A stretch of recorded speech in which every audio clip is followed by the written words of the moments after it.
Hello friends, welcome to Bangera's cooking channel. ಇವತ್ತಿನ recipe ಶಾವಿಗೆ ಪಾಯಸ ಮಾಡ್ತಾ ಇದ್ದೇನೆ ನಾನು. ಕ್ಯಾಟ್ರಿಂಗ್ ಸ್ಟೈಲ್ನಲ್ಲಿ, ಕ್ಯಾಟ್ರಿಂಗ್ಗಳಲ್ಲೆಲ್ಲ ಹೇಗೆ ಮಾಡ್ತಾರಲ್ಲ ಅದೇ ಟೇಸ್ಟಲ್ಲಿ ಶಾವಿಗೆ ಪಾಯಸ ಮಾಡ್ತಾ ಇದ್ದೇನೆ. ತುಂಬ ರುಚಿಯಾಗಿ ಬರ್ತದೆ. ಇದು ಮಾಡಲಿಕ್ಕೂ ತುಂಬ ಸುಲಭ. ನಿಮಗೆ ಯಾವ ಪ್ರಮಾಣದಲ್ಲಿ ಎಷ್ಟೆಷ್ಟು ಇಂಗ್ರೀಡಿಯೆಂಟ್ಸ್ ಹಾಕಬೇಕು ಅಂತ ಹೇಳಿ ಕರೆಕ್ಟಾಗಿ ನಾನು ಅಳತೆಯಲ್ಲಿ ಹೇಳ್ಕೊಡ್ತೇನೆ ಫ್ರೆಂಡ್ಸ್. ವಿಡಿಯೋವನ್ನು ಆದಷ್ಟು ಪೂರ್ತಿಯಾಗಿ ನೋಡಿ ಫ್ರೆಂಡ್ಸ್, ಸ್ಕಿಪ್ ಮಾಡದೆ ಪೂರ್ತಿಯಾಗಿ ನೋಡಿ. ಹಾಗೆ ನನ್ನ ಚಾನಲನ್ನು ಯಾರು ಇನ್ನೂ ಸಬ್ಸ್ಕ್ರೈಬ್ ಮಾಡದೆ ನೋಡ್ತಾ ಇದ್ರಿ, ಸಬ್ಸ್ಕ್ರೈಬ್ ಮಾಡಿ ಫ್ರೆಂಡ್ಸ್, ಲೈಕ್ ಮಾಡಿ, ಶೇರ್ ಮಾಡಿ, ಸಪೋರ್ಟ್ ಮಾಡಿ. ಹೀಗೆ ಹೇಗೆ ಮಾಡೋದು ಅಂತ ನೋಡುವ ಫ್ರೆಂಡ್ಸ್.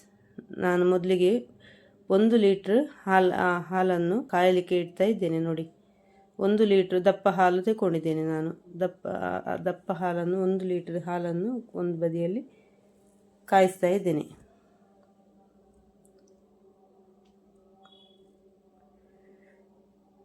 ನೋಡಿ, ಇದೊಂದು ಕಡೆ ಕಾಯ್ತಾ ಇರಲಿ. ಅಷ್ಟರಲ್ಲಿ ನಾನು ಒಂದು ಬಾಣಲೆಯಲ್ಲಿ ಒಂದು ತುಪ್ಪ ಹಾಕ್ಕೊಳ್ತಾ ಇದ್ದೀನಿ. ಒಂದು 3 ಟೇಬಲ್ ಸ್ಪೂನ್ನಷ್ಟು ತುಪ್ಪ ಹಾಕ್ಕೊಂಡು ಇದರಲ್ಲಿ ನಾನು ಗೋಡಂಬಿಯನ್ನು ಫ್ರೈ ಮಾಡ್ಕೊಳ್ತಾ ಇದ್ದೇನೆ. ನಿಮಗೆ ಯಾವ ಡ್ರೈ ಫ್ರೂಟ್ಸ್ ಬೇಕಿದ್ರೂ ತಗೊಳ್ಬೋದು. ಇದು ಬಾದಾಮಿ, ಪಿಸ್ತಾ ಯಾವುದು ಬೇಕಿದ್ರೂ ಹಾಕ್ಕೊಂಡ್ರೆ, ಡ್ರೈ ಫ್ರೂಟ್ಸ್ ಎಲ್ಲ ಹಾಕ್ಕೊಂಡ್ರೆ ಚೆನ್ನಾಗಿರುತ್ತೆ. ಇದು ಚೆನ್ನಾಗಿ ಕಲರ್ ಬರೋ ತನಕ ಫ್ರೈ ಮಾಡಬೇಕು. ಈಗ ನಾನು ಇದಕ್ಕೆ ದ್ರಾಕ್ಷಿ ಕೂಡ ಹಾಕ್ಕೊಂಡ್ರೆ ಆಯಿತು. ನೋಡಿ, ಚೆನ್ನಾಗಿ ಫ್ರೈ ಆಗಿದೆ. ನೋಡಿ, ಇಷ್ಟು ಫ್ರೈ ಆದರೆ ಸಾಕು. ಇದು ಕಲರ್ ನೋಡುವಾಗ ಗೊತ್ತಾಗ ದ್ರಾಕ್ಷಿ ಎಲ್ಲ ಉಬ್ಬಿಕೊಂಡು ಬರ್ತದೆ. ದ್ರಾಕ್ಷಿ ಬೇಗ ಫ್ರೈ ಆಗ್ತದಲ್ಲ, ಹಾಗಾಗಿ ಮತ್ತೆ ಹಾಕ್ಕೊಂಡಿದ್ದೇನೆ.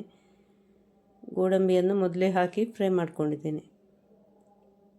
ಇದನ್ನೀಗ ಒಂದು ತಟ್ಟೆಯಲ್ಲಿ ತೆಗೆದಿಡ್ತಾ ಇದ್ದೇನೆ. ನೋಡಿ, ಇದೇ ತುಪ್ಪದಲ್ಲಿ ಈಗ ನಾನು ಶಾವಿಗೆಯನ್ನು ಫ್ರೈ ಮಾಡ್ತಾ ಇದ್ದೇನೆ. ನಿಮಗೆ ರೋಸ್ಟೆಡ್ ಶಾವಿಗೆ ಬೇಕಿದ್ರೆ ರೋಸ್ಟೆಡ್ ಶಾವಿಗೆ ಸಿಗ್ತದೆ. ಇದು ರೋಸ್ಟೆಡ್ ಅಲ್ಲ, ರೋಸ್ಟೆಡ್ ಶಾವಿಗೆ ಸಿಗ್ತದೆ. ರೋಸ್ಟೆಡ್ ಶಾವಿಗೆ ತಂದರೂ ಕೂಡ ಸ್ವಲ್ಪ ತುಪ್ಪದಲ್ಲಿ ಫ್ರೈ ಮಾಡಿದರೆ ಟೇಸ್ಟ್ ತುಂಬ ಸಖತ್ತಾಗಿರ್ತದೆ. ರೋಸ್ಟೆಡ್ ತಂದರೂ ಕೂಡ ಸ್ವಲ್ಪ ಫ್ರೈ ಮಾಡಬೇಕು. ನೋಡಿ, ಇದನ್ನು ಫ್ರೈ ಮಾಡ್ತಾ ಇದ್ದೇನೆ ನಾನು. ಇದು 1 ಪ್ಯಾಕೆಟ್ ಶಾವಿಗೆ ತಗೊಂಡಿದ್ದೇನೆ ನಾನೊಂದು ಕಪ್ಪಲ್ಲಿ ಅಳತೆ ಮಾಡ್ಕೊಂಡಿದ್ದೇನೆ. ಒಂದು ಕಪ್ ಶಾವಿಗೆ ಉಂಟು ಇದರಲ್ಲಿ. ಆ ಕಪ್ಪಲ್ಲಿ, ಅದೇ ಕಪ್ಪಲ್ಲಿ ಎಲ್ಲ ಇಂಗ್ರೀಡಿಯೆಂಟ್ಸನ್ನು ಕೂಡ ನಾನು ಅಳತೆ ಮಾಡ್ಕೊಳ್ತಾ ಇದ್ದೇನೆ. ನೋಡಿ, 1 ಕಪ್ ಶಾವಿಗೆ, ದೊಡ್ಡ ಕಪ್ಪಲ್ಲಿ 1 ಕಪ್ ಶಾವಿಗೆ ತಗೊಂಡಿದ್ದೇನೆ ನಾನು. ಇದು ನೋಡಿ, ಚೆನ್ನಾಗಿ ಫ್ರೈ ಆಗಿದೆ. ಇದಕ್ಕೆ ನಾನು ನೀರು ಕುದಿಲಿಕ್ಕೆ ಇಟ್ಟಿದ್ದೆ. ಕುದಿಯುವ ನೀರನ್ನು ಹಾಕ್ತಾ ಇದ್ದೀನಿ. 3 ಕಪ್ಪಿನಷ್ಟು, ಯಾವ ಕಪ್ಪಲ್ಲಿ ಶಾವಿಗೆ ತೆಕ್ಕೊಂಡಿದ್ದೇನಲ್ಲ ಅದೇ ಕಪ್ಪಲ್ಲಿ 3 ಕಪ್ಪಿನಷ್ಟು ಕುದಿಯುವ ನೀರನ್ನು ಹಾಕ್ತಾ ಇದ್ದೇನೆ. ನೀರೊಂದು ಕಡೆಯಲ್ಲಿ ನಾನು ಕುದಿಲಿಕ್ಕೆ ಇಟ್ಟಿದ್ದೆ ಗ್ಯಾಸಲ್ಲಿ.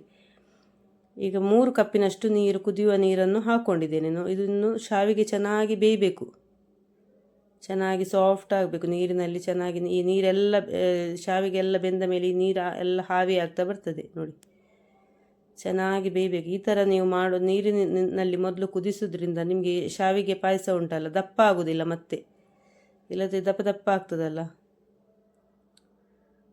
ನೋಡಿ, ಈಗ ಬೆಂದಿದೆ. ನೋಡಿ, ಶಾವಿಗೆ ಚೆನ್ನಾಗಿ ಬೆಂದಿದೆ. ಹೀಗೆ ನೀರಿನಲ್ಲಿ ಬೇಯಬೇಕು. ಆಮೇಲೆ ಹಾಲು ಹಾಕಬೇಕು. ನೋಡಿ, ಕುದಿಯುವ ಹಾಲನ್ನು ನಾನು ಇನ್ನೊಂದು ಕಡೆ ಹಾಲು ಕುದಿಲಿಕ್ಕೆ ಇಟ್ಟಿದ್ದೆ ಅಲ್ಲ, ಆ ಹಾಲನ್ನು ಹಾಕ್ತಾ ಇದ್ದೇನೆ. 1 ಲೀಟ್ರ್ ಹಾಲು ತಗೊಂಡಿದ್ದೇನೆ ನಾನು.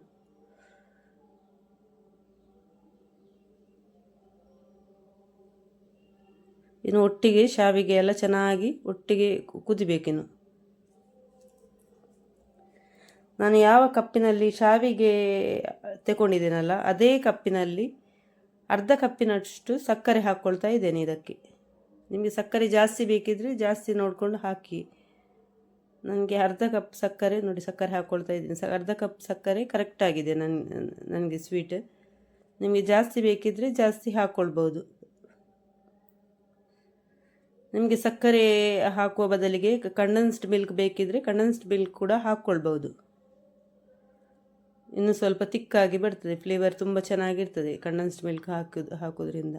ಆದರೆ ಹೀಗೆ ಸಕ್ಕರೆ ಹಾಕಿದರೂ ಕೂಡ ಏನು ತೊಂದರೆ ಇಲ್ಲ, ತುಂಬ ಒಳ್ಳೆ ಚೆನ್ನಾಗಿ ಬಂದಿದೆ. ನೋಡಿ, ಏಲಕ್ಕಿ ಪೌಡ್ರ್ ಹಾಕ್ಕೊಳ್ತಾ ಇದ್ದೇನೆ. ಏಲಕ್ಕಿ ಪೌಡ್ರ್ ಫ್ಲೇವರ್ ತುಂಬ ಚೆನ್ನಾಗಿ ಬರ್ತದೆ. ಕೊನೆಯಲ್ಲಿ ಏಲಕ್ಕಿ ಪೌಡ್ರ್ ಹಾಕ್ಕೊಳ್ತಾ ಇದ್ದೇನೆ. ನಾನು ಏಲಕ್ಕಿ ಪೌಡ್ರ್ ಮಾಡಿಕೊಂಡೇ ಇಟ್ಟಿರ್ತೇನೆ, ಹಾಗಾಗಿ. ನೋಡಿ, ಡ್ರೈ ಫ್ರೂಟ್ಸ್ ಎಲ್ಲ ಹಾಕ್ಕೊಳ್ತಾ ಇದ್ದೇನೆ.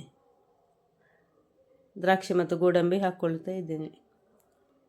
ನಾನು ಏಲಕ್ಕಿ ಪುಡಿ ಪೌಡ್ರ್ ಮಾಡ್ಕೊಂಡು ಇಡ್ತೇನೆ, ಈ ಸಿಪ್ಪೆ ಸಮೇತ ಪೌಡ್ರ್ ಮಾಡ್ಕೊಂಡು ಇಡ್ತೇನೆ, ಆಗ ವೇಸ್ಟ್ ಆಗೋದಿಲ್ಲ. ನಿಮಗೆ ಸಿಪ್ಪೆ ಕೂಡ ಹಾಕ್ಕೊಳ್ಳೋದ್ರಿಂದ ಫ್ಲೇವರ್ ತುಂಬ ಚೆನ್ನಾಗಿ ಬರ್ತದೆ, ಸಿಪ್ಪೆ ಎಲ್ಲ ವೇಸ್ಟ್ ಆಗೋದಿಲ್ಲ. ನಾವು ಹೀಗೆ ಗುದ್ದಿ ಹಾಕುವಾಗ ಅದರ ಸಿಪ್ಪೆ ಎಲ್ಲ ವೇಸ್ಟ್ ಆಗ್ತದಲ್ವಾ, ಅದಕ್ಕಿಂತ ತಂದ ಕೂಡಲೇ ಅದನ್ನೊಟ್ಟಿಗೆ ಪುಡಿ ಮಾಡಿ ಇಟ್ಟರೆ ನಿಮಗೆ ಯಾವುದಕ್ಕೂ ಹಾಕಲಿಕ್ಕೆ ತುಂಬ ಸುಲಭ ಆಗ್ತದೆ.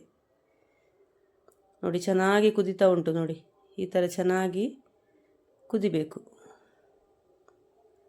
ತುಂಬ ಟೇಸ್ಟ್ ಆಗಿದೆ ಫ್ರೆಂಡ್ಸ್ ಶಾವಿಗೆ ಪಾಯಸ. ನೀವು ಒಮ್ಮೆ ಟ್ರೈ ಮಾಡಿ. ನೀವು ಕ್ಯಾಟ್ರಿಂಗ್ಗಳಲ್ಲೆಲ್ಲ, ಮದುವೆ ಮನೆಗಳಲ್ಲೆಲ್ಲ ತಿಂತೀರಲ್ಲ, ಅದೇ ಟೇಸ್ಟಲ್ಲಿ ಬರ್ತದೆ. ನಿಮಗೆ ದಪ್ಪ ಕೂಡ ಆಗಲಿಲ್ಲ ಶಾವಿಗೆ. ನೋಡಿ ಎಷ್ಟು ಚೆನ್ನಾಗಿ ಬಂದಿದೆ ನೋಡಿ. ಇಲ್ಲಾಂದರೆ ತಣ್ಣಗಾದ ಮೇಲೆ ದಪ್ಪ ಆಗ್ತದಲ್ಲ ಶಾವಿಗೆ. ನೀವು ಈ ಥರ ಮಾಡೋದ್ರಿಂದ ಅಷ್ಟು ಬೇಗ ದಪ್ಪ ಆಗೋದಿಲ್ಲ, ತುಂಬ ಇದೇ ಇದರಲ್ಲಿ ಇರ್ತದೆ. ತುಂಬ ರುಚಿಯಾಗಿ ಬಂದಿದೆ ಫ್ರೆಂಡ್ಸ್. ಒಮ್ಮೆ ಟ್ರೈ ಮಾಡಿ ನೋಡಿ ಈ ಥರ ಶಾವಿಗೆ ಪಾಯಸ.